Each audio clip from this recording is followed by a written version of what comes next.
حضور نے اس خیر کو آگے چلایا ہے تو امت اور انسانیت کو یہ خیریں دی ہیں، آج وہ راز ہمارے سامنے راز نہیں رہی۔ پھر اسی طرح آل رسول نے، اصحاب رسول نے، محدثین، فقہا، اولیاء، صالحین نے اس راز اور خیر کو آگے سے آگے بڑھایا ہے کہ اللہ کی مخلوق کو، اللہ کے بندوں کو یہ رحمتیں، یہ برکتیں، یہ وعدے، یہ عطائیں، یہ بخشش یہ ملتی رہے، اور انشاءاللہ یہ سلسلہ قیامت تک رہے گا۔ دیکھیں، وحی کا دروازہ بند ختم نبوت کے صدقے، پر وحی کی برکات قیامت تک چلیں گی۔ پھر لفظ سنیں، وحی کا دروازہ بند ختم نبوت کے صدقے، پر وحی کی برکات قیامت تک چلے گی، اور قیامت تک وحی کی برکات زندہ اور تابندہ رہے گی۔ ان وحی کی برکات میں ایک یہ تعویذ بھی ہے، ایک یہ نقش بھی ہے ان وحی کی برکات میں۔ جیسے وحی کی برکات میں سورۃ اخلاص ہے، میں نے آپ کو سورۃ اخلاص کے کئی عمل بتائے، بہت دنیا کرتی ہے۔ 2 تسبیح پڑھ کے حضرت عمر رضی اللہ تعالی عنہ کو، 2 تسبیح پڑھ کے حضرت عمر رضی اللہ تعالی عنہ کو دی جائے۔ جتنا بھی کوئی پریشان ہے اولاد کی طرف سے، میں نے اس کو بہت تجربے کیے اور بڑے عرصے سے بتا رہا ہوں کہ جس کی اولاد اس کے حق میں نہیں ہے اور اس کے بس میں نہیں ہے، اور اولاد کے معاملے میں وہ تھک چکا ہے،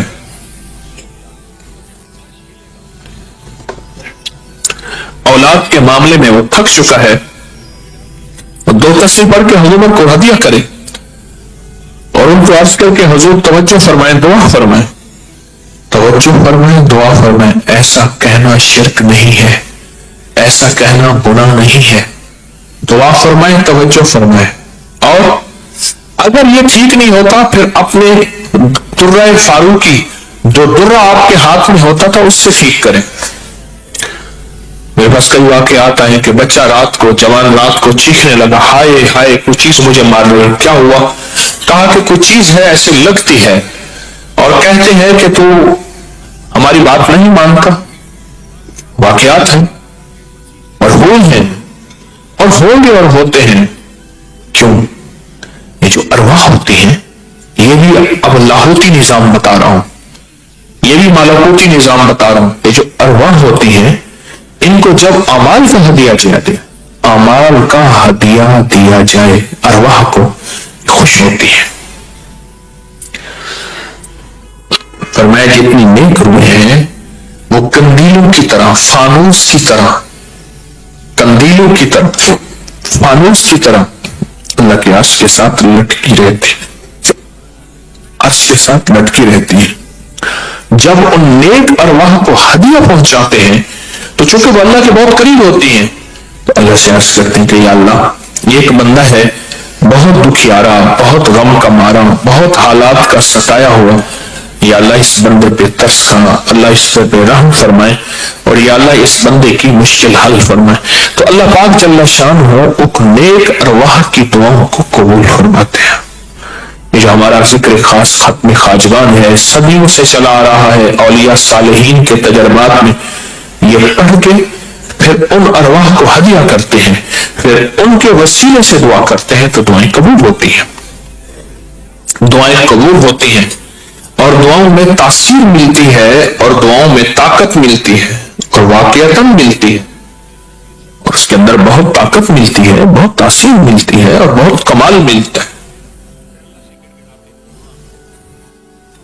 اولاد کے لیے، بے اولادی کے لیے میں اکثر بتاتا ہوں کہ 2 تسبیح پڑھ کے 2 انبیاء ایسے ہیں، ابراہیم اور حضرت زکریا، جن کی بڑھاپے میں اولاد ہوئی، جن کو بظاہر کہتے ہیں کہ ممکن ہی نہیں ہے، ممکن ہی نہیں ہے کہ یہ اولاد ہو سکے۔ 2 تسبیح سورۃ اخلاص کی پڑھ کے ان کو ہدیہ کریں،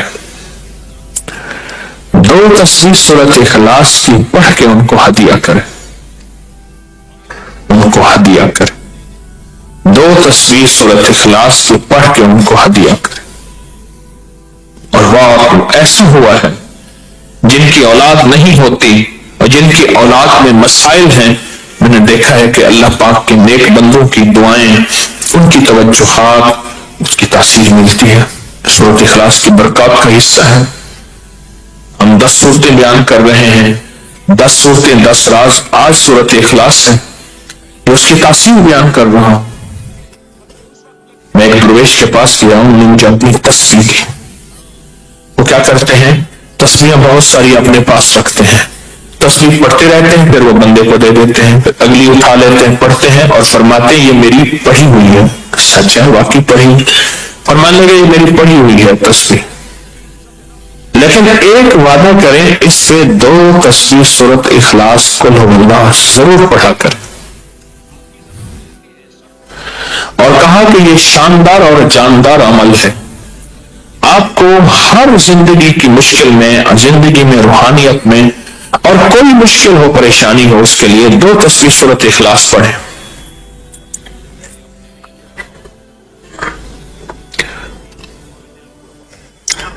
2 تصویر سورۃ اخلاص پڑھیں. کبھی نہ کبھی اگر چاہتے ہیں کہ کوئی ایسا عمل ہو جو رونگٹے کھڑے کر دینے والا عمل ہو, رونگٹے کھڑے کر دینے والا عمل ہو, رونگٹے کھڑے کر دینے والا عمل ہو, اگر آپ چاہتے ہیں کوئی ایسا عمل ہو, تو ایک بار سورۃ اخلاص قل هو اللہ پڑھیں. صرف ایک بار, صرف ایک بار سورۃ اخلاص پڑھیں, صرف ایک بار. اور جب پہنچے نا اللہ الصمد قل هو اللہ احد اللہ الصمد. میں یہاں بھوٹ پورا میں کچھ دن رہا, اور ایک سنگ میرے پاس آئے, مجھ سے کہنے لگے کہ میرے اوپر کسی نے ایک ایسا کالا جن اور ایسا خطرناک جن مسلط کیا ہے کہ جو میں آنکھوں سے دیکھتا ہوں اور میری بیوی آنکھوں دیکھتی ہے, بچوں کو نظر نہیں آتا, کوئی گھر میں آئے اس کو نظر نہیں آتا, میں آنکھوں میں دیکھتا ہوں. کہنے لگا ایسے دیوار کے اندر چلا جاتا ہے, پھر دیوار سے باہر نکل آتا ہے, چھت کے اندر جاتا ہے اور چھت پھٹتی محسوس ہوتی ہے. ہم ڈر کے بعض اوقات ہٹ جاتے ہیں کہ چھت پھٹی ہے گر نہ جائے, پھر وہ مل جاتی ہے, پھر ایسے چلا جاتا ہے. وہ کالا جن ایسے چلا جاتا ہے, ایسے آ جاتا ہے. کہا کہ اسے کسی نے ہمارے اوپر مسلط کیا ہے, مسلط کیا ہے. ان کے کچھ مسائل تھے, کوئی آپس میں مسلط کیے, اور کہا کہ وہ جن ایسا ہے ہمیں عبادت نہیں کرنے دیتا, تسبیح نہیں کرنے دیتا, وظیفے نہیں کرنے دیتا, اعمال نہیں کرنے دیتا, ہمارا منہ بند کرتا ہے. مجھے آج بھی اس بندے کے الفاظ یاد ہیں. 2 اس کے ساتھ بوڑھی خواتین تھی, ایک بہن تھی, ایک بیوی تھی, بیچارہ حالات کا ستایا مارا ہوا, کوئی 60 65 کے 70 کے قریب اس کی عمر تھی. کہنے لگا کہ جب میں قل هو اللہ پڑھتا ہوں تو اس کی گرفت ڈھیلی پڑ جاتی ہے, اور جب میں پڑھتا ہوں نا اللہ الصمد, تو کہا کہ اللہ الصمد پڑھتے ہی وہ ایک دم دور ہو جاتا ہے, ایسے جیسے کسی چیز کو کوئی دھکا دے اور وہ چیز دھکے سے ایک دم دور ہو جائے. اللہ الصمد, ایک دم وہ دھکے سے ایک دم تو دور ہو جائے. کہا کہ ایسے ہی ہوتا ہے اللہ الصمد. اور کہا کہ بس یہی وظیفہ جو ہے, کہا کہ مجھے مفید ہوا ہے, موافق ہوا ہے یہی وظیفہ. اور کہا کہ بس اب میں صرف یہی وظیفہ پڑھتا ہوں, یہی وظیفہ پڑھتا ہوں. اسے کہنے لگا آپ مجھے کوئی وظیفہ بھی دیں گے نہیں پڑھنے دیں گے, یہی اگر اجازت دے دیں. تو میں نے کہا اس سے بڑھ کے اس میں اعظم کون سا ہے, اس سے بڑھ کے پرتاثیر چیز کون سی ہے. میں آپ کو یہی وظیفہ دے دیتا ہوں, آپ اسی وظیفے کو پڑھیں. پھر میں نے اس کو ایک ترکیب بتائی, آپ کو ہی بتاتا ہوں, شاید میں زندگی میں پہلی دفعہ بتا رہا ہوں, یہ پہلے بتائی ہوگی, جہاں تک میری یادداشت سے پہلی دفعہ بتا رہا ہوں. یہ نہیں کہ چھپاتا ہوں, دعویٰ تو پھر بھی نہیں کر سکتا, بھول جاتا ہوں, پھر یاد آتی ہے بازو کا.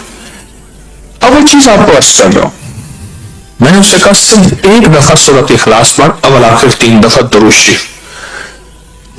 رونگٹے کھڑے کر دینے والا عمل، اس کا نام جو میں نے سال سے رکھا ہے، رونگٹے کھڑے کر دینے والا عمل۔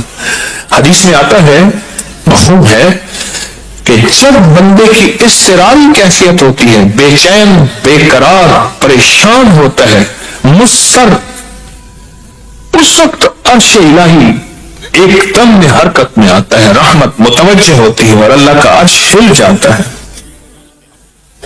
رونگٹے کھڑے کر دینے والا ایسا عمل جس میں انسان جو ہے بس ایک پل میں ایسے بے چین، بے قرار ہو۔ اس کی ترکیب یہ ہے کہ حوالہ کر درود پاک 3 بار، ایک دفعہ سورۃ اخلاص پڑھیں، اور پڑھ کے جب اللہ الصمد پہ پہنچے نا تو اس کو ہلکا ہلکا دل میں دہرائیں، اللہ الصمد، اللہ الصمد، دہرائیں، توجہ سے دہراتے جائیں۔ پہلے الفاظ آتے ہیں، اور سے سنیے گا، پہلے الفاظ آتے ہیں، پھر کیفیات آتی، پہلے الفاظ آتے ہیں، پھر کیفیات آتی ہے، پہلے الفاظ آتے ہیں۔ انسان پہلے الفاظ سے بچے کو آپ ایسے لوگوں کے ساتھ پلنے کے لیے جو بول نہیں سکتے، بچہ کبھی نہیں بولے گا، کرے گا، بول نہیں سکے گا، کیونکہ بچہ الفاظ چنتا ہے، پھر وہ الفاظ بولتا ہے۔ اتنے الفاظ ہوتے ہیں۔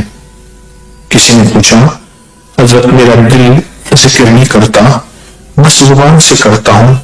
کہا مبارک ہو، اللہ نے جسم کے ایک حصے زبان کو قبول کر لیا ہے، اس کو نہ چھوڑنا، ایک وقت آئے گا دل بھی قبول ہو جائے گا، ایک وقت آئے گا دل بھی قبول ہو جائے گا۔ اس زبان والے ذکر کو نہ چھوڑنا، وقت آئے گا دل بھی قبول ہو جائے گا۔ اس کو نہ چھوڑنا، حقیقت کہہ رہا ہوں۔ میں نے اس سے کہا کہ ایک ایسا کام کر، تنہائی میں بیٹھ، اور تنہائی میں بیٹھ کے نا بس صرف تو ہو، اللہ ہو اور بندہ ہو، تنہائی میں بیٹھ، اور تنہائی میں بیٹھ کر آپ نے ذکر کرنا، تنہائی میں بیٹھ کر آپ نے ذکر کرنا، تنہائی میں بیٹھ کر، اور اللہ الصمد کی ضربیں لگانی ہے دل پہ۔ پڑھنی صرف ایک دفعہ سورۃ اخلاص ہے، اور جب دیکھیں نا رونگٹے کھڑے ہو گئے ہیں اور انگ میں سے آنسو بہنا شروع ہوئے ہیں، آنکھوں سے اور دل سے اور کیفیات سے، ہر جسم کا حصہ اللہ کی طرف متوجہ ہو گیا ہے، ہر دل کا حصہ، ہر جسم کا حصہ، ہر رگ اللہ کی طرف متوجہ ہو گئی ہے۔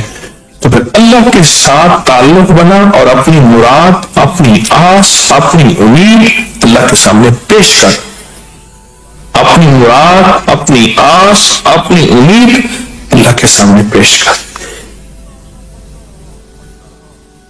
اور اللہ الصمد کو دوہرا۔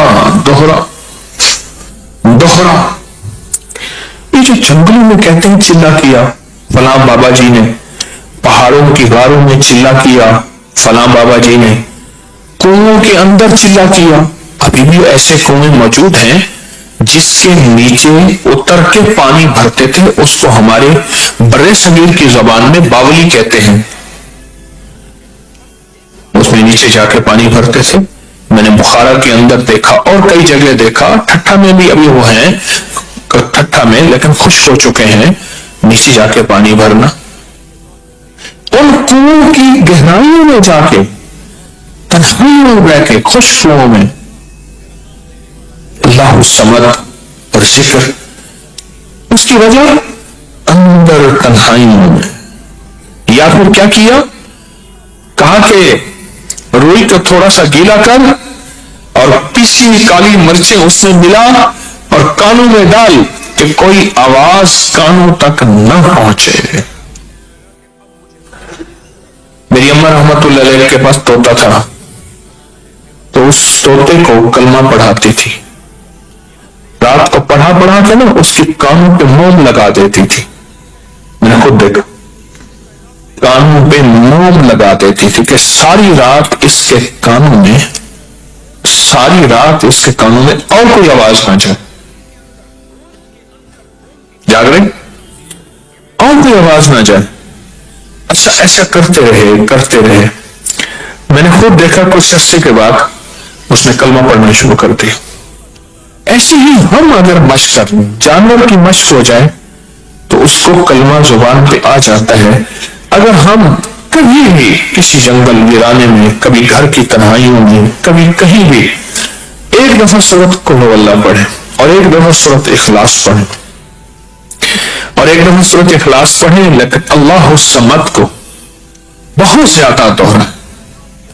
اصل میں اللہ میں نقطہ نہیں، صمد میں نقطہ نہیں، یہ حروف صمد ہیں، یہ بے نقطہ حروف ہیں، اور ان بے نقطہ حروف میں بہت طاقت بھی ہے، بہت تاثیر بھی ہے، بہت کمال بھی ہے۔ اللہم اغفر لی ولوالدی وللمؤمنین والمؤمنات والمسلمین والمسلمات۔ آپ اس وظیفے کو اٹھائیں، اس میں ذرا چنیں کہ بے نقطہ حروف کتنے ہیں۔ آپ کو حیرت ہوگی، اور آپ کو حیرت ہوگی کہ اچھا یہ کیا ہے۔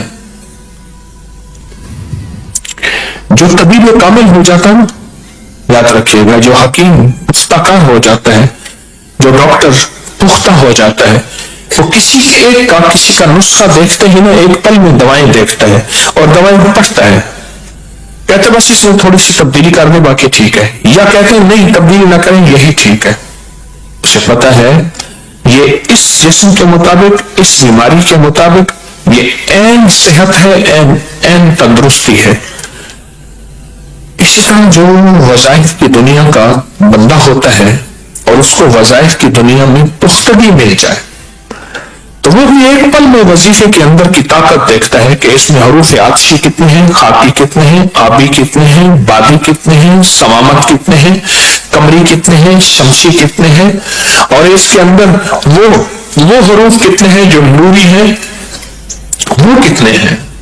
ایک پل کے اندر اسے وظیفے کی طاقت اور تاثیر، اور ایک پل کے اندر اس کے کمالات اس کے اندر کھل جاتے ہیں۔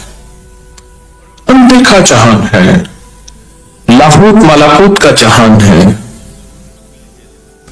ایک صحابی حضرت معاذ بن جبل رحمت اللہ رضی اللہ تعالیٰ عنہ، وہ فرماتے ہیں کہ زندگی محدود ہے، علم لا محدود ہے۔ انہی کا فرمان، شاید انہی کا فرمان ہے کہ زندگی محدود ہے، علم لا محدود۔ تو جو علم لا محدود ہے اس کو ہم نے اپنی عقل سے سمجھنے کی کوشش کریں، اپنے شعور سے سمجھنے کی کوشش کریں، اپنے احساس اور ادراک سے سمجھنے کی کوشش کریں تو نہیں سمجھ سکتے۔ علم ہے لا محدود، اس کی حد نہیں ہے۔ کبھی اگر آپ رونگٹے کھڑے کر دینے والے عمل کو چاہیں نا تو بیٹھ کے اس کی مشق کر لیں۔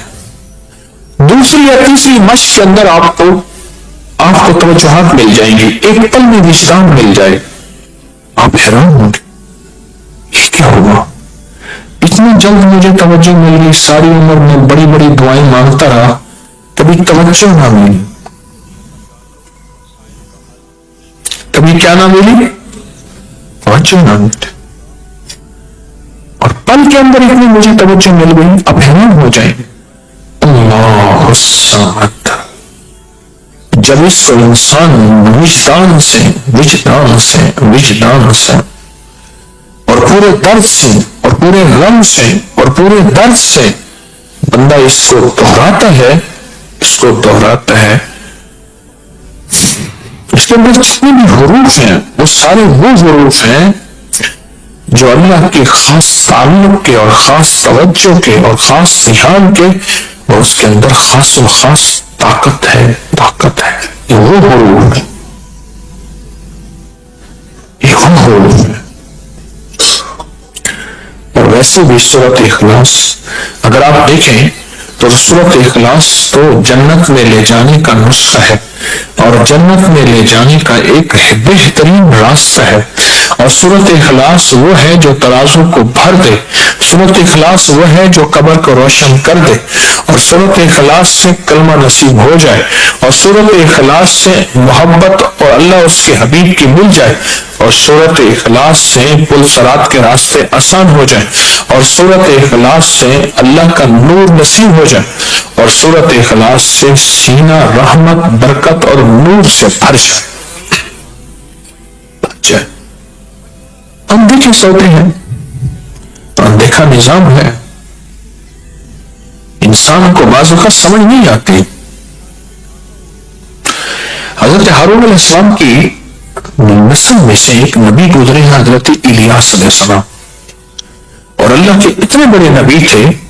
قرآن میں جو 7 سلام آئے ہیں تو ان میں ایک سلام ہے سلام علی الیاسین, ایک سلام ہے سلام علی نوح فی العالمین, ایک سلام ہے سلام ہے حتی مطلع الفجر, ایک سلام ہے سلام قولا من رب. تو وہ حضرت الیاس جو تھے, حضرت الیاس یہ ایک ایسے بادشاہ کے ہاں آئے جنہوں نے ایک بہت بڑا معبد خانہ ہیکل بنایا ہوا تھا, بہت بڑا معبد خانہ بنایا ہوا تھا, اور بہت طاقتور بادشاہ تھا, بہت طاقتور بادشاہ تھا. اور حضرت الیاس علیہ السلام نے وہاں آ کے اللہ کے بندوں کو اللہ کی آپ عبادت, اللہ کی پرستش, قرآن میں ان کا تذکرہ ہے, حدیث میں ان کا تذکرہ ہے اور بہت زیادہ تذکرہ ہے, تاکہ لوگ ان کے دشمن ہو گئے.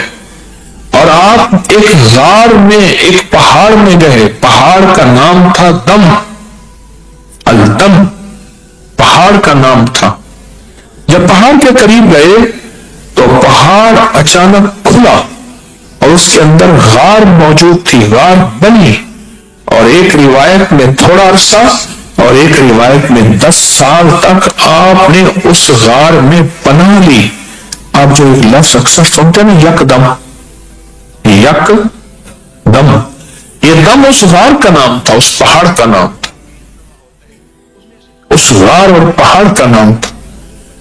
حضرت الیاس علیہ السلام کے بارے میں ایک بات عجیب ہے جو روایات میں لکھی ہے محدثین نے. فرمایا کہ وہ اللہ کے بندے تھے, جب بھی کوئی شیر بھوکا ہوتا تھا وہ آپ کے پاس آتا تھا, آپ کے تلوے چاٹتا تھا. اللہ پاک شیر کو آپ کے تلوے سے غذائیں عطا کرتا تھا اور وہ بھوکا. اور باس, اور یہ بھی روایت ہے کہ بوڑھا شیر شکار نہیں کر سکتا, بوڑھا شیر شکار نہیں کر سکتا, بوڑھا شیر آتا تھا آپ کے تلوے چاٹتا تھا. اور فرمایا پھر بعض اوقات شیر آتا تو آپ کہتے تھے تیرا لعاب ناپاک ہے, میرے پاس پانی نہیں ہے کہ بعد میں اپنا پاؤں دھو کے عبادت کروں, تو ابھی نہ آ, پانی کا انتظام ہونے دے. تو پانی تو چشمے میں ہوتا تھا اور وہ بھوکا شیر بیٹھ جاتا تھا. میں جب پانی کا انتظام ہوتا تھا پر میں آ کے چاٹ لے, اللہ نے تیری غذا یہاں رکھی ہے, اللہ نے تیری غذا یہاں رکھی ہے. اور پھر آپ کے تلوے چاٹ کے وہ بوڑھا شیر سیراب ہو جاتا تھا. ایک یہاں تک لکھا ہے کہ آپ کے تلووں سے گھی اور شہد سے ملا ہوا ایسا لعاب نکلتا تھا جو بوڑھے شیر لیتے تھے اور جوان ہو جاتے تھے اور ان کا پیٹ بھر جاتا تھا. قدرت کا نظام ہے, ان کو درندے کچھ نہیں کہتے تھے. ایک غیبی نظام ہے جو ہمارے سامنے موجود ہے. ضروری نہیں کہ ہر غیبی نظام ہمارے سامنے کھل جائے اور ہر غیبی نظام کی ہمیں خبر ہو جائے, ضروری نہیں ہے. کچھ غیبی نظام ایسے ہیں جن کا تعلق لاہوت اور ملکوت سے ہوتا ہے. یہی غیبی نظام اس نقش اور تعویذ کے ساتھ ہے, اس نقش اور تعویذ کے ساتھ. آئے میں آپ اس نقش کی تعویذ کے ایک چلہ بتاتا ہوں، ایک زکات بتاتا ہوں، جس کو چلہ بھی کہتے ہیں، اس کو زکات بھی کہتے ہیں۔ ایک زکات وہ ہے جو ہم اپنے مال کی نکالتے ہیں، وہ نہ ایک عملیات تعویذات کی دنیا میں ایک لفظ ہے، اس کو زکات کہتے ہیں، اور دوسرے لفظوں میں اس کو چلہ بھی کہتے ہیں۔ وہ نقش، وہ چلہ، اگر کوئی شخص اس نقش کو 100 لاکھ دفعہ لکھ لے، میں نے کئی نقش لکھے ہیں اس سے پہلے، اگر کوئی لکھ لے 100 لاکھ دفعہ، گھلنے والی سیاہی سے ہمیشہ لکھے، ایک بڑا سا کاغذ لے لے، لمبا سا کاغذ، لمبے لمبے کاغذ نا بازار میں ملتے ہیں، یہ اکثر بل بنانے والے، کچے بل بنانے والے، ان کو کاغذ ہوتے ہیں، کٹے ہوئے ملتے ہیں، کٹے ہوئے، اس پہ لکھتا جائے، روز جتنا بھی لکھ لے، جتنا بھی لکھتا جائے، پھر اس کو کاٹ کے ہر نقش کی علیحدہ آٹے میں گولی بنائے، آٹے میں لپیٹ کے، اس میں آٹے کا گولا سا چھوٹا سا بنا کے، اس کو سمندر میں، دریا میں، نہر میں، جہاں مچھلیاں ہوں، گندا پانی نہ ہو، وہاں ڈالتا جائے۔ اگر کوئی کچھ عرصہ یہ کر لے اور 100 لاکھ نقش ہو جائے اس کے، تو اس نقش کا عامل نہیں بنے گا، کامل بن جائے گا۔ اس نقش کے اندر وہ تاثیر ہے، یہ میرے پاس یہ نقش موجود ہے، اس نقش کے اندر وہ تاثیر ہے کہ یہ نقش ہے، اللہ پاک کے نام ہے اس میں طاقتور، اور بہت طاقتور اللہ کے نام ہے اس نقش میں، بہت نام ہے۔ آپ کی والدہ محترمہ حضرت آمنہ کو خواب میں کچھ فرشتے نظر آئے، عرض کیا کہ آپ کو ساری کائنات میں افضل ترین آپ کیا بیٹا ہونے والا ہے، اور جب وہ بیٹا آئے تو اس کا نام محمد رکھیں گے، اور پھر سونے کا ایک طباق تھا سونے کا، اس میں ایک تعویذ پیش کیا کہ جب بیٹا تو اس کے گلے میں یہ تعویذ ڈال دے، اور وہ تعویذ پھر صدیوں سے ہمیں ملا، صدیوں سے ہمیں ملا۔ پھر ایک چیز اور یاد رکھیے گا، جتنی بھی بابرکت چیزیں ہیں، یہ ایک میں آپ نقطہ اور راز بتا رہا ہوں، کوئی بابرکت چیز ہے، بالفرض کوئی بابرکت چیز ہے، اور میں نے پچھلے دفعہ ایک بات کی تھی میرے درس سننے والوں کو، میں نے عرض کیا تھا کہ ایک بندے نے کہا میں قرآن اٹھاؤں گا، انہوں نے کہا نا، میں جو قرآن لاؤں گا وہ اٹھا، وہ لائے قرآن، وہ جو بہت زیادہ پڑھا ہوا تھا اور پڑھا جاتا تھا، وہ بھی قرآن ہے، وہ بھی قرآن ہے، قرآن تو ایک ہی ہے، سچا قرآن ہے، لیکن کہا نہیں، جو مسلسل پڑھا جا رہا تھا اس کو اٹھا، کہا کہ جب اس قرآن کو اٹھایا تو کہا پھر تیسرے دن ہم اس کا جنازہ پڑھ رہے تھے، تیسرے دن، میں نے آپ کو شاید پچھلی جمعرات میں محفل میں نے عرض کیا، یاد ہوگا آپ کو۔ اسی طرح جس چیز کو مسلسل صدیوں سے مخلوق خدا اس پہ عمل کر رہی ہے، اس عمل کو مسلسل ہر نیک بندے کی توجہ اس میں شامل ہو جاتی۔ اس نقش کے ساتھ سب سے پہلے اللہ کا امر، پھر جبریل، پھر میرے آقا حضور، پھر آل رسول، پھر اصحاب رسول، اور پھر تو صدیوں سے بڑی بڑی ہستیاں اس نقش کو مسلسل وہ توجہات اس میں شامل ہو جاتی، اور اس توجہات کی خیر اس میں شامل ہو جاتی ہے، اور اس توجہات کی برکات اس میں شامل ہو جاتی ہے، یاد رکھیے گا، اس میں شامل ہو جاتے ہیں۔ اور جب کوئی عام بندہ بھی، آج کا کمزور سے کمزور امتی بھی اس نقش کو کچھ عرصہ لکھ لے اور اس کی تاثیر پالے، تو اس کو وہ 14 صدیوں پرانی تاثیر مل جاتی ہے۔ بڑی بڑی ہستیوں کی، دنیا کے پتہ نہیں کس کونے میں، کہاں کس اللہ کے نیک بندے نے یہ نقش لکھا تھا، کس اللہ کے نیک بندے نے یہ عمل کیا تھا، اور کس اللہ کے نیک بندے نے اس کی تاثیر پائی لی، اور کہاں کہاں سے کہاں اس کی تاثیر اور طاقت پہنچی. میں کہتا ہوں کچھ بھی نہ ہو، کچھ بھی نہ ہو، یہ نقش وہ ہے جس کے ساتھ نسبت میرے حضور کی ہے. اتنی نسبت بھی کافی نہیں، شافی بھی ہے اور بہت طاقتور بھی ہے، میرے حضور کی ہے. اس سے بڑی کوئی نسبت کون سی ہو سکتی، اور اس سے بڑی تاثیر اور طاقت کون سی ہو سکتی ہے، اور اس سے بڑا کمال کون سا ہو سکتا ہے. یہ نسبت وہ نسبت ہے، یہ تاثیر وہ تاثیر ہے. زندگی میں نا کبھی کسی علم کو نہ چھپائیں. علم چھپانے سے کبھی نہیں بڑھتا. دو چیزیں ہیں جو دینے سے بڑھتی ہیں، ایک مال اور ایک علم. دینے سے بڑھتی ہے. اللہ کی مخلوق کو جتنا عام کریں گے اتنا اللہ اس کو بڑھاتا جائے گا، بڑھاتا جائے گا. اور اللہ اتنا بڑھائے گا کہ واللہ یضاعف لمن یشاء. اللہ کہتا ہے میں بڑھاتا ہوں جتنا میری طاقت، میری منشا ہے.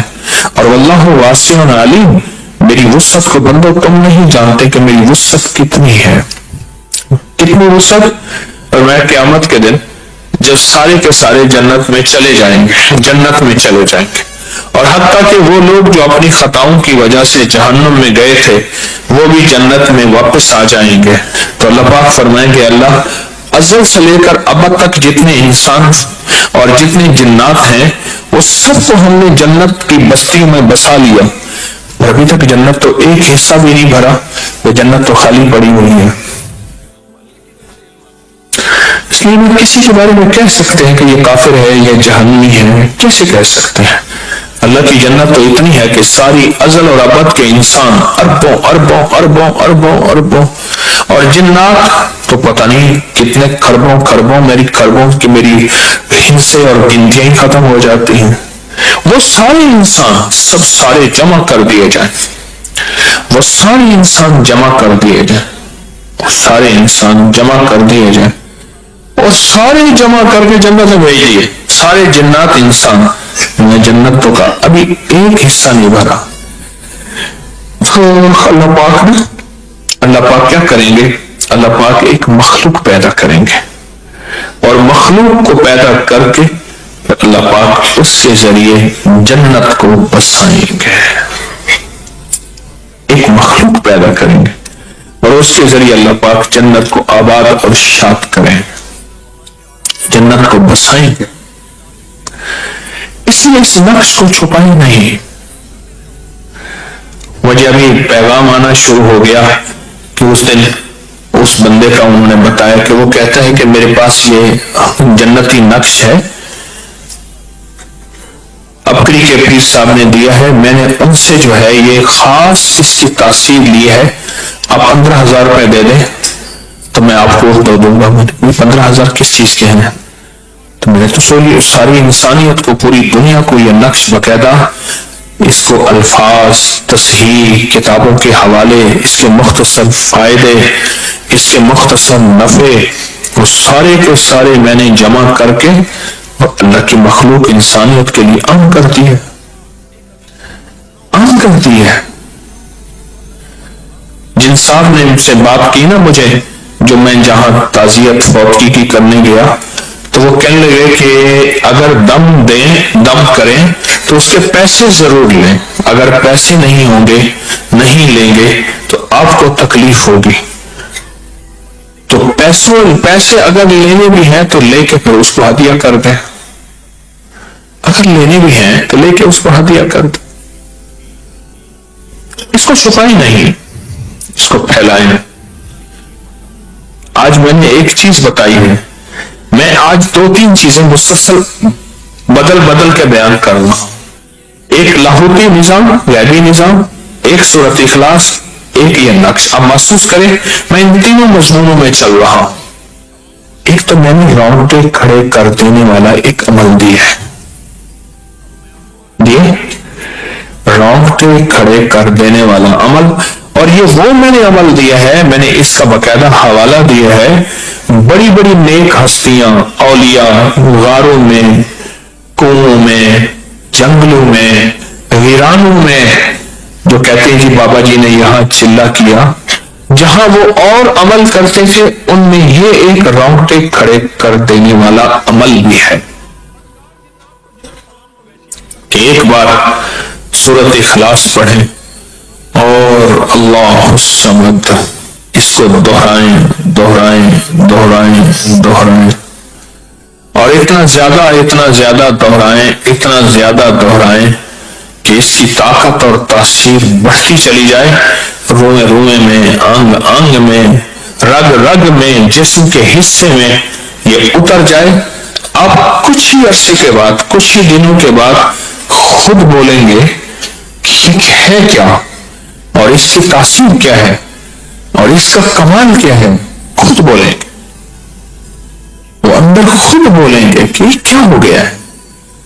میں تو آج تک سوچ نہیں سکتا تھا کہ اتنا میرا دل جلدی بولنا شروع ہو جائے گا۔ اللہ والوں کے ہاں ایک اصطلاح ہے قلب جاری ہونا، کہ اس کا قلب جاری ہو گیا، دل چل پڑا۔ میری بات سن رہے؟ دل چل پڑا۔ وہ جو دل چلنا کہتے ہیں، قلب جاری ہونا کہتے ہیں، اس کے لیے بہت مشقیں کی جاتی ہیں۔ اللہ کے نیک بندوں نے بہت مجاہدے، بہت مشقیں، بہت مجاہدے، بہت مشقیں کی، لیکن بہت مجاہدے اور بہت مشقیں کی، لیکن آج کی انسانی، آج کی امت کمزور ہے، ضعیف ہے۔ ان کمزور لوگوں کے لیے اللہ نے یہ ایک راستہ رکھا ہے، یہ ایک راستہ رکھا ہے، اور وہ راستہ کیا ہے کہ چھوٹے چھوٹے ایسے عمل کر لیں جس سے قلب جاری ہو جائے، دل جاری ہو جائے۔ اچھا، جس کا قلب جاری ہوگا تو ہوگا کیا؟ یہ ایک انوکھی چیز ہے۔ ہوگا کیا؟ جس کا قلب جاری ہوگا کیا؟ اس کے بارے میں بتا دوں۔ جس کا قلب جاری ہو جائے گا، جو بھی ذکر کرے گا، جو بھی تسبیح کرے گا، جو بھی نماز پڑھے گا، جو بھی عمل کرے گا، وہ دل کی گہرائیوں سے کرے گا، اندر سے کرے گا، اور اللہ کی توجہ دل پہ ہے، دل پہ ہے، دل پہ ہے۔ دل اصل اللہ کے ہاں دل ہے۔ ساری دنیا کو دھوکہ دے سکتے ہیں، اللہ کو نہیں دے سکتے، کیونکہ اللہ کی نظر بندے کے دل پہ ہے۔ اللہ کی نظر بندے کے دل پہ ہے، اور جب قلب جاری ہو جائے گا کوئی پہچان ہی نہیں سکے گا کہ اس کے قلب کے اندر اتنے انوارات برکات ہیں، اس کے دل کے اندر اتنی تاثیر ہے، اس کے اندر کی اتنی روحانیت اس میں موجود ہے۔ لوگ اندازے لگائیں گے، کیوں؟ یاد رکھیے گا، جب اللہ کے نام کی برکتیں اور توجہات مل جاتی ہیں پھر انسان اپنے اس نور کو چھپاتا ہے۔ یہ جو ہرن ہوتا ہے نا، ہرن، اس کو آہوئے مشی کہتے ہیں، اور اس کو غزال بھی کہتے ہیں۔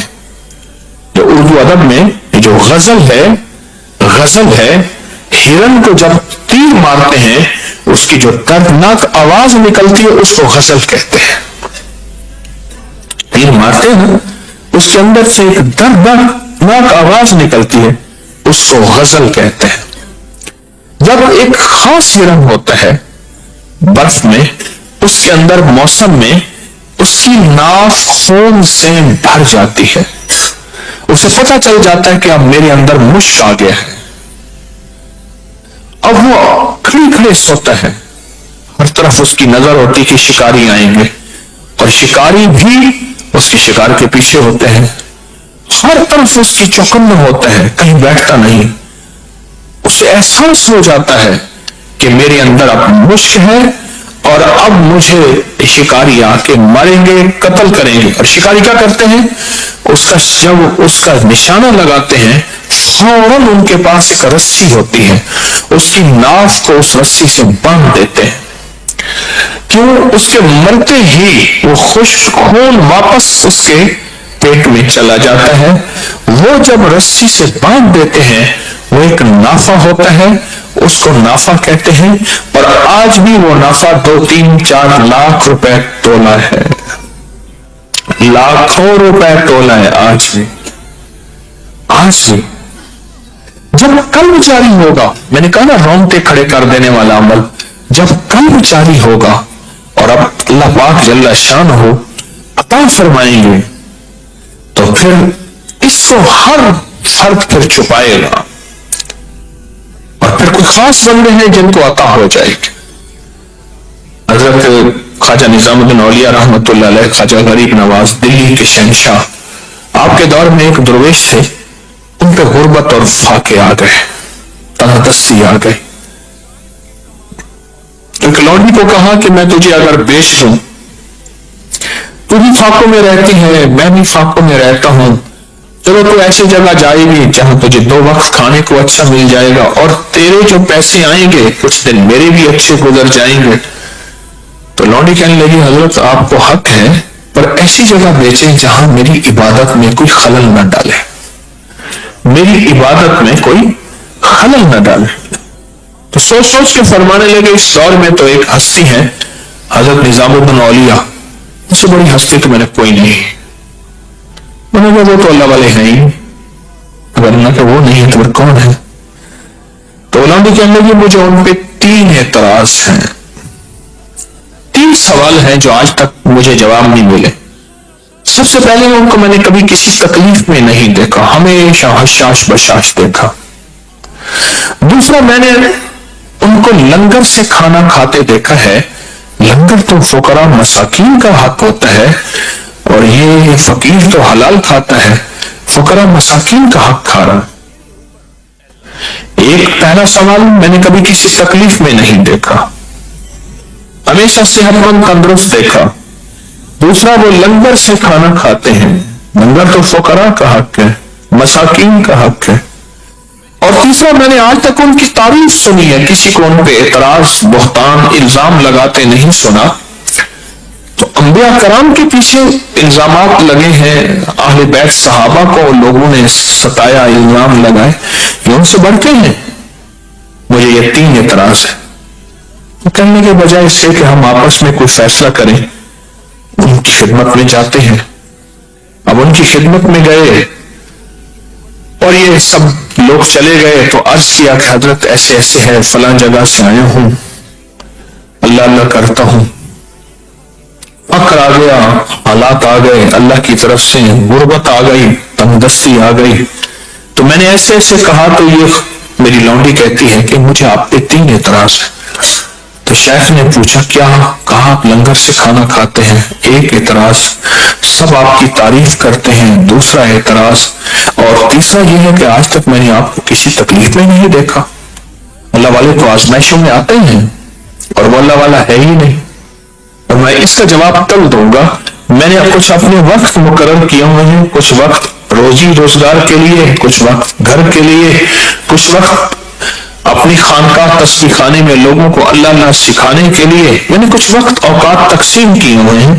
تو کہنے لگے کہ آپ ایسا کریں، وہاں جائیں، شہر کے دروازے پہ فلاں وقت میں آپ کھڑے ہو جائیں، میں لکڑیاں کاٹ کے لاتا ہوں، لکڑہارا بھی ہوں، لکڑیاں کاٹ کے لاتا ہوں، تو وہ بیچتا ہوں، تو میں فلاں وقت آؤں گا تو میرے پیچھے پیچھے چلتے آنا۔ تو کہا ٹھیک ہے۔ کل یہ شیخ لونڈی پہنچ گئے فلاں جگہ، تو تھوڑی دیر میں شیخ آئے، کندھے پہ لکڑیاں رکھی ہوئی اور چل رہے۔ لوگ تعریف کرتے ہیں، دیکھیں اللہ کے نیک بندے کی حالت کہ ان کو لکڑیاں کاٹتے ہیں اور لکڑیوں سے خدمت کرتے ہیں، کسی سے مانگتے نہیں، کسی سے سوال نہیں کرتے، اور یہ رزق حلال کھلاتے ہیں۔ کیوں نہ لوگوں کے دلوں میں اللہ اللہ آئے گا۔ لوگوں نے ماشاءاللہ تعریف کی۔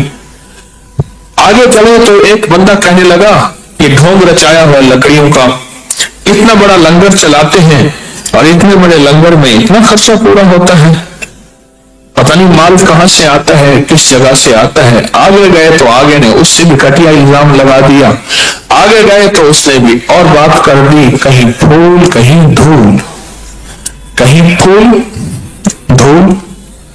اب یہ سنتے سنتے جب وہاں پہنچے تو وہ لونڈی کہنے لگی حضرت ایک سوال کا جواب مجھے مل گیا ہے، میں نے آج تک آپ کی تعریف ہی سنی ہے۔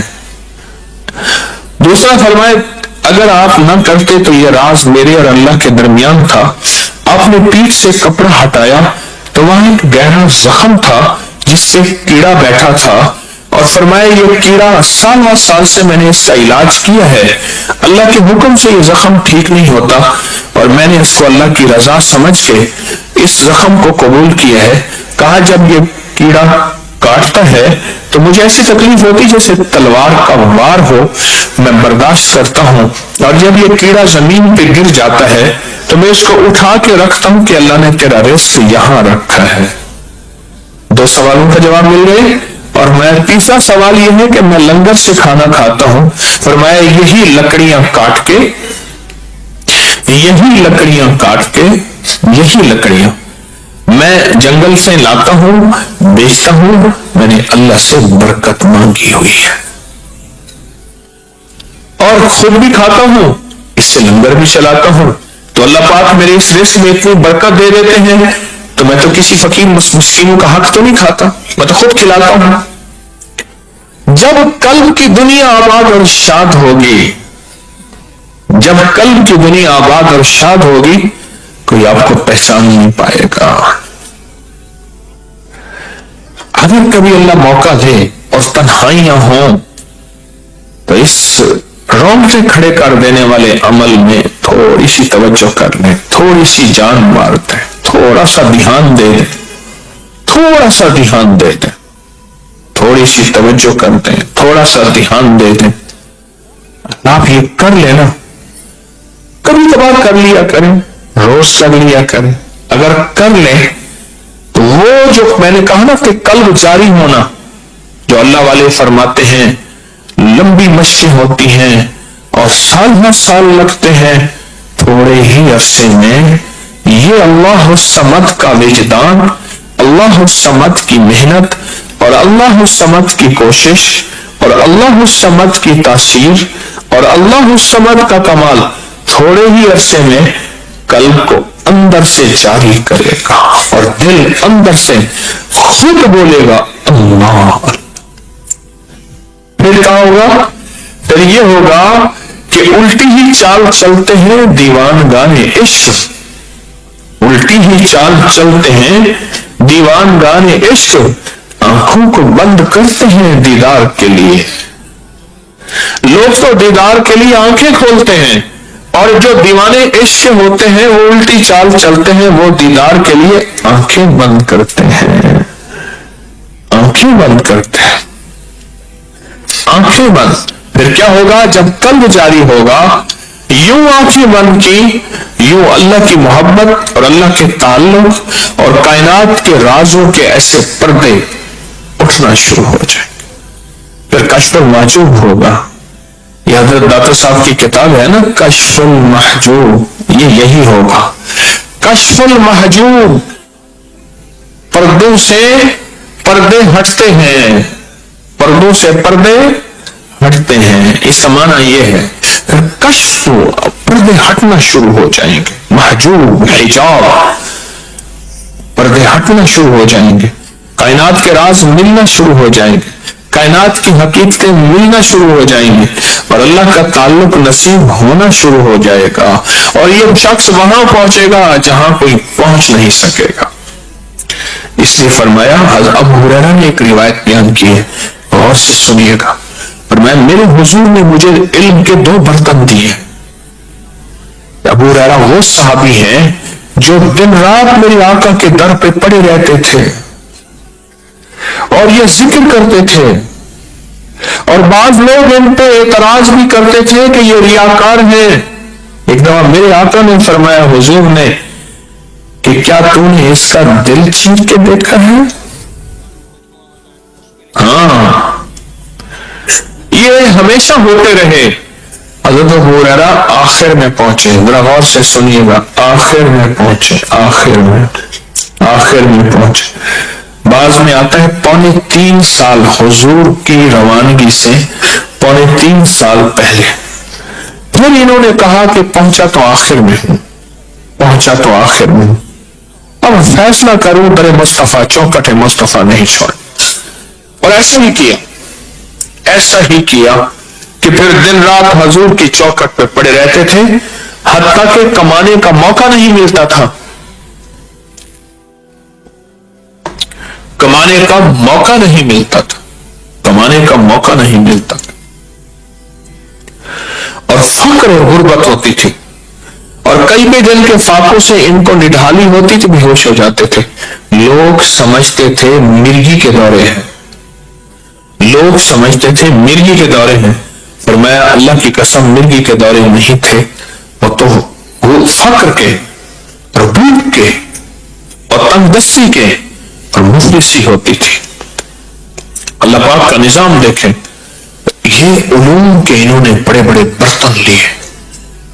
اچھا، در مصطفیٰ سے پھر رنگ لگا، وہ بھی بتا دوں ذرا۔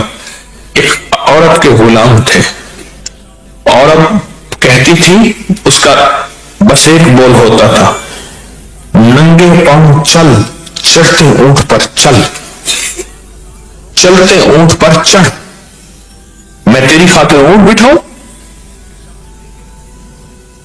اور تو ننگے پاؤں چل، میں جوتا پہنوں گی، پتھر گرم ریت تپتی میں ننگے پاؤں چل، اور چلتے اونٹ پہ ایک غزوہ ہوا، وہ گرفتار ہوئی، اور لونڈیاں جو تقسیم کی وہ لونڈی اس درویش کے حصے میں آ گئی۔ جب وہ گھر میں آئی تھی تو غربت، گھر میں چراغ تھا نہیں، انہوں نے دیکھا کہ وہی ہے میری آقا، فوراً کہا، فوراً کہا، کیا کہا سنو ذرا، فوراً کہا چلتے اونٹ پہ چڑھ، ننگے پاؤں چل۔ ایک دم اس نے دیکھا یہ عبد الشمس، ان کا اصل نام تھا عبد الشمس، شمس کا بندہ، سورج کے پجاری۔ عبد الشمس کہاں؟ میں وہی ہوں، در مصطفیٰ نے مجھے غلام سے آقا بنا دیا، مجھے غلام سے آقا بنا دی۔ تیرے در کے جو بھی فقیر ہیں وہی دو جہاں کے امیر ہیں، انہیں بادشاہوں سے کیا غرض جو گدا ہے شاہ جہان ہے۔ ابو ہریرہ کی بات چل رہی تھی، میں کہاں چلا گیا؟ فرمایا میرے پاس میرے حبیب نے مجھے علم کے 2 برتن دیے ہیں، میں آج لاہوت کی باتیں بتا رہا ہوں، خود بھی سمجھنے کی کوشش کر رہا ہوں، طالب علم ہوں۔ 2 علم دیے ہیں، ایک وہ جو میں نے بیان کر دیا، سب سے زیادہ حدیث میرے آقا کی حضرت ابو ہریرہ سے، حضرت ابو ہریرہ سے سب سے زیادہ، کیوں؟ دن رات در مصطفیٰ پہ پھر پچھلی کمیاں پوری کی دے کے آنے کی۔ ایک وہ علم جو میں نے بیان کر دیا، فرمایا ایک وہ علم ہے اگر میں بیان کر دوں لوگ تلوار لے کے ہم پہ ٹوٹ پڑے، مجھ پہ ٹوٹ پڑے، تو وہ علم کون سے ہیں؟ وہ لاہوتی، ملکوتی، غیبی، وہ علوم ہے، وہ علوم ہے جن کو عام انسان سمجھ نہیں پاتا۔ ایک چھوٹا سا راز بیان کیا تھا منصور حلاج نے، چھوٹا سا راز اللہ کی محبت کا جو انہیں ملا تھا، اور وہ بھی نشے میں بیان کیا تھا، شراب کے نشے میں نہیں، اللہ کے عشق اور محبت کے نشے۔ نشے میں بہت کچھ نکل جاتا ہے، بس وہ نشے میں بیان کیا تھا، عشق مستی میں بیان کیا تھا۔ اس میں دنیا میں بہت پھر آزمائشوں سے نکلے تھے، میں کہ تو نے میرے عشق کو، میرے راز و نیاز کو، رازوں کو بیان کر دیا ہے۔ اب 2 راستے ہیں، دنیا کی سزا ہے ورنہ اپنی محبت سے نکالتا ہوں، آقا جو سزا ہے بھگتوں گا۔ آپ کو لوگ پتھر مار رہے تھے، لوگ مخان ہو رہے تھے کہ کیا منہ سے نکالا، تو ایک درویش آئے، انہوں نے پھول مارا، لوگوں کے پتھروں پہ چپتے ان کے پھول پہ ہائے نکل گئی، تو کہا یہ کیا؟ کہا آپ تو جانتے تھے میرا راز و نیاز کیا ہے، یہ تو مجھے مجرم سمجھتے ہیں، آپ تو جانتے تھے، آپ بھی پھول مارتے تھے۔ غیبی نظام ہے ایک، جب یہ بندہ اللہ وسعت، عادت تو بنانے تھوڑی سی، میں بھی بنانے کی کوشش کرتا ہوں، آپ بھی عادت تو بنا لیں۔ جب یہ بندہ اللہ الصمد کی ضربیں لگائے، اللہ الصمد کی ضربیں لگائے گا، دل ہی دل میں اس کو ڈوب کے ٹوٹ کے ڈوب کے ٹوٹ کے پڑھے گا۔ اللہ الصمد پتہ ہی کیا ہے یہ؟ اللہ الصمد یہ ایسا ہے جیسے دل کو اندر سے اس نے صاف کیا اور دل کے برتن کو شفاف کیا، اور دل کے برتن کو صاف کیا اور دل کے برتن کو شفاف کیا۔ ایسے ہے جیسے دل بالکل صاف۔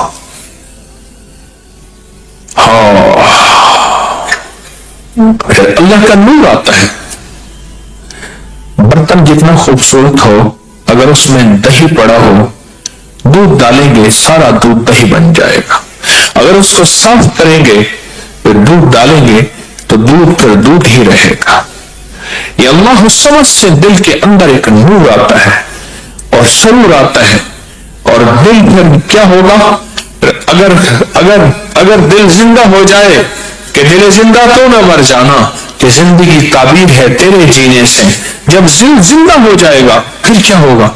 پھر یوں دعا کے لیے ہاتھ اٹھائیں گے، عرش کے ساتھ رابطے اسی وقت ہو جائیں گے۔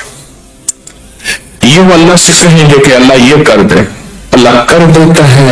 ابراہیم بن ادم رحمت اللہ علیہ حج پہ گئے، کہا اللہ بھوک لگی ہے کھانا دے دے، اللہ نے کہا ابھی لے لو۔ شیخ نے لکھا ہے کتاب میں، کچھ لوگ حضور کے روزے پہ گئے، یا رسول اللہ ہم بھوکے ہیں، ہمیں کھانا کھلائیں۔ ایک بندہ آیا اور کہنے لگا فلاں نام فلاں ہے، کہا آؤ میرے گھر کھانا کھاؤ۔ اور کچھ روایات یہاں تک ہیں کہ جو مانگا تھا مجھے حضور یہ کھلائیں۔ ایک بندے نے کہا یا رسول اللہ خشک گوشت ہو اور خشک پالک ہو، میں نے یہ کھانی ہے۔ خشک گوشت ہو خشک پالک ہو، اور آگے گئے تو خشک گوشت اور خشک پالک پکی ہوئی تھی۔ پھر لنگر چلتے ہیں، پھر نظام چلتے ہیں، پھر راز و نیاز چلتے ہیں، پھر اللہ پاک قبروں کے نقشے ہٹا کے پھر قبروں کے اندر کی دنیا کھولتے ہیں، پھر کشف القبور بھی ہوتا ہے، کشف الصدور بھی ہوتا ہے، سینے کے راز کھل جاتے ہیں، کشف الورا بھی ہوتا ہے، کشف الحبیب بھی ہوتا ہے، کشف کائنات سارے عالم کو اللہ پاک پھر اللہ آنکھوں سے فرشتے بھی دکھاتے ہیں۔ کیوں؟ آگے پردے تو اللہ نے دیے ہیں، اللہ اس کے لیے پردے ہٹا دے، پھر آنکھوں سے جنات کو بھی دیکھتا ہے، پردے تو اللہ نے دی ہیں، اللہ چاہے اس کے لیے پردے ہٹا دے۔ جب اندر کا من، دل کے اندر کی رونقیں کھڑے کرنے والا یہ عمل دن میں کسی وقت کہیں بھی یہ اگر کر لے، پھر اس کے اندر ایک دنیا، اس کے اندر ایک راز و نیاز کی نظام کھلتا ہے، اور اللہ پاک جل شان ہو اور اس کی دل کی دنیا کو، من کی دنیا کو، جذبوں کی دنیا کو آباد اور شاد کر دیتے ہیں، اور اس کو بامراد کر دیتے ہیں، اور اس کے اندر پھر ایک نئی دنیا آباد ہوتی ہے، ایک نیا جہان آباد ہوتا ہے جو اس کو خبر نہیں۔ شاہ عبدالعزیز محدث دہلوی رحمت اللہ کے پاس ایک بندہ گیا، کچھ عرصہ رہا، کہا کہ شیخ اللہ کی محبت کی کوئی مناظر دیکھنا چاہتا ہوں، کچھ اللہ کی قدرت دیکھنا چاہتا ہوں۔ تو آپ نے اسے ایک روٹی دی، فرمایا یہ لے کے جنگل میں چلا جا، اب ایک ریچھ آئے گا اس کو یہ روٹی دینا، جو جہاں چلے اس کے پیچھے چلتے جانا، جہاں چلے اس کے پیچھے چلتے جانا۔ ایسا ہوا تو وہ ریچھ آیا، اس کو روٹی دی، اس کے پیچھے چلنا شروع ہو گئے۔ اور آپ کا پڑھا آپ کو دے گا، آپ کی نسلوں کو دے گا، آپ کو دے گا۔ میں کبھی کبھی اپنے دادا پردادا کے